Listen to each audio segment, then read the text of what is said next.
amici e appassionati del mondo degli investimenti immobiliari. Sono Roberto Mura dell'agenzia immobiliare Indomo e faccio questo video per parlare di mercato immobiliare sia nelle condizioni attuali sia per capire un po' quali saranno gli scenari futuri dovuti alla crisi che si è generata per via del coronavirus. Ok, volevo partire semplicemente parlando degli scenari futuri, però mi sono accorto che va fatto prima di tutto uno specchietto sullo stato di fatto del mercato immobiliare.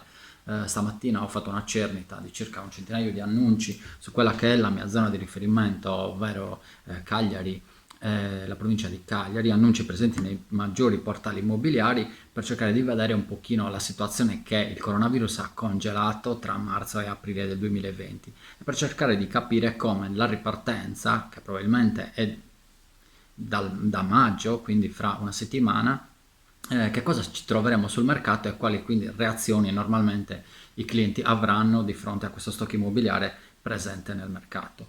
Di questi 100 annunci che io ho selezionato stamattina sulla mia zona di riferimento, ho percepito che circa 80 annunci su 100, quindi un 80% netto, sono sopra il reale valore di mercato del 20, 25, 30%. Stiamo parlando di prezzi pre-crisi, quindi senza considerare quello che il coronavirus può generare sul mercato immobiliare. Già a marzo, a febbraio, i prezzi proposti stavano sopra il più probabile valore di mercato di un 25%. Ok, quindi che cosa significa questo? Significa che c'è uno stacco enorme tra quella che è l'aspettativa di prezzo che sta nella testa dei proprietari e invece il più probabile valore di mercato, ovvero i soldi che realmente i clienti saranno disposti a spendere per rilevare quell'appartamento e quindi per comprarselo. 20, 25, 30%, che è una cifra veramente enorme, enorme, che significa che un appartamento con un valore medio, ok, di più probabile valore di mercato di 200.000 euro sta in realtà sui portali a 240, 250, 270. Stiamo parlando di immobili usati, non stiamo parlando di immobili nuovi, stiamo parlando quindi di immobili di un buon usato, immobili da ristrutturare parzialmente, vivibili, non sicuramente immobili da demolire, ok?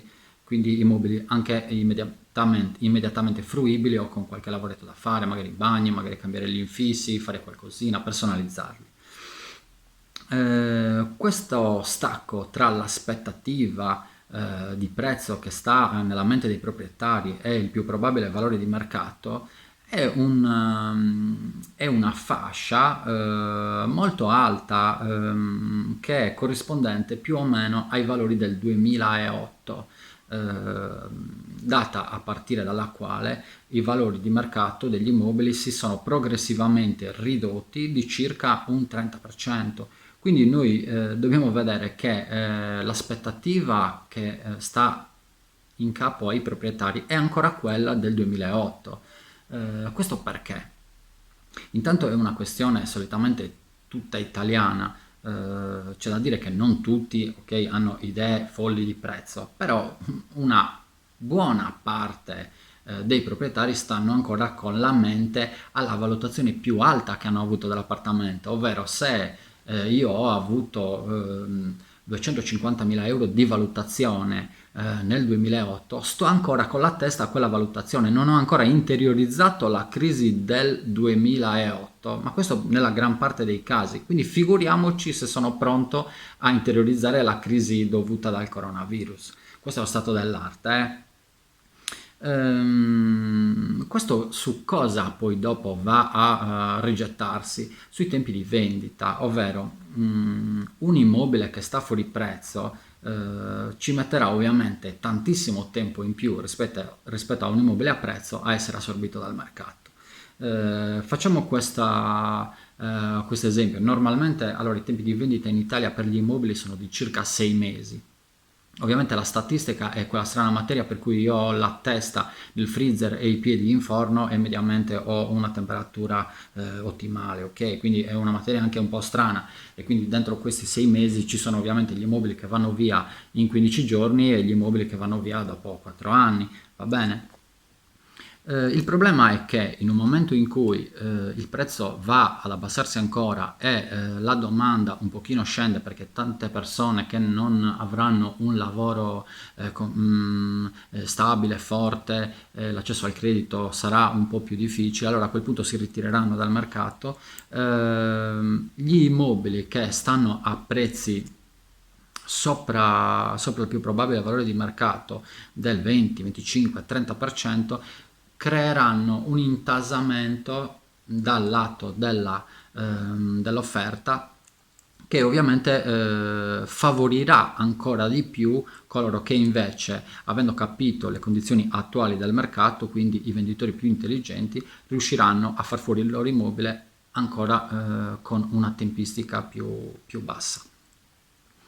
Perché in Italia c'è questo scostamento tra l'aspettativa di prezzo e il reale valore di mercato? Innanzitutto perché in Italia, rispetto magari ad altre nazioni, i proprietari tendono a fare da soli, ovvero in Italia si sa che siamo tutti allenatori della nazionale, siamo tutti professori, in questo momento siamo tutti medici, siamo tutti politici, ok? Quindi c'è una presunzione in Italia abbastanza radicata, ok? Le persone sono abituate a fare tutto da solo e quindi spesse volte cercano di mettere l'immobile sul mercato basandosi sulle loro piccole conoscenze, scarse conoscenze, ok?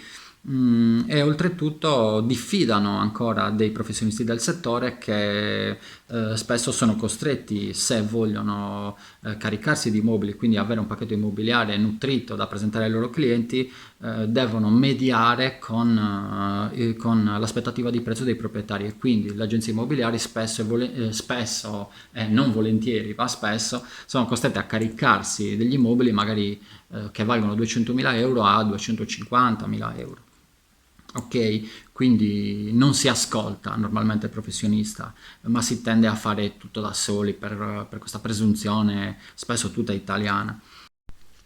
Quello che quindi bisogna capire è che il mercato è pieno di concorrenti, ovvero sul mercato non c'è solo la nostra casa o la casa che noi stiamo rappresentando come agenti immobiliari, ma è un mercato come un mercato della frutta, come un mercato delle auto, come un mercato del pesce, ovvero che nello stesso bancone, ok, o nel bancone a fianco, non ci sono solo le mie pere, ma ci sono anche le pere del venditore mio concorrente, ok? Che quindi se io ho le pere a 4 euro, ovviamente, e il mio venditore ha delle buone pere a 2,50 euro, ovviamente vendrà prima tutte lui e poi ci saranno le mie, ma le mie nel frattempo avranno un nuovo concorrente perché il giorno dopo un altro venditore porterà altra frutta e così di seguito. Non è per banalizzare, ma è per fare realmente dal lato pratico degli esempi che poi alla fine lì quando tu devi andare a vendere una casa, a proporre una casa, sono proprio quelli calzanti, quelli che i clienti, quindi gli acquirenti vanno a dirti.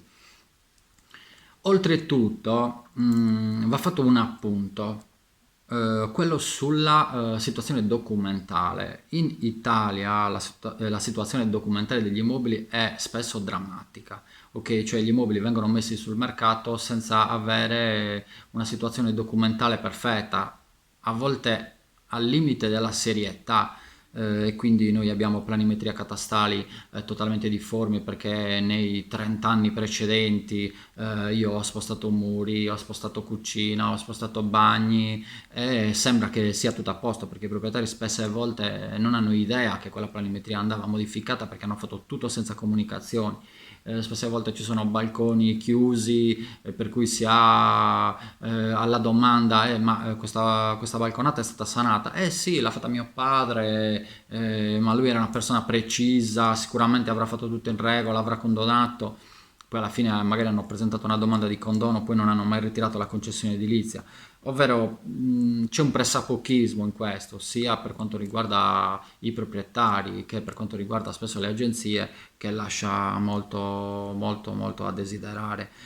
Questo ovviamente caccia via i clienti più seri, questo è proprio dal lato pratico, non va a incidere mediamente sul discorso prezzo, va a incidere sul discorso prezzo una situazione particolare, però quando le situazioni particolari sono la generalità, poi alla fine si deve capire anche quello.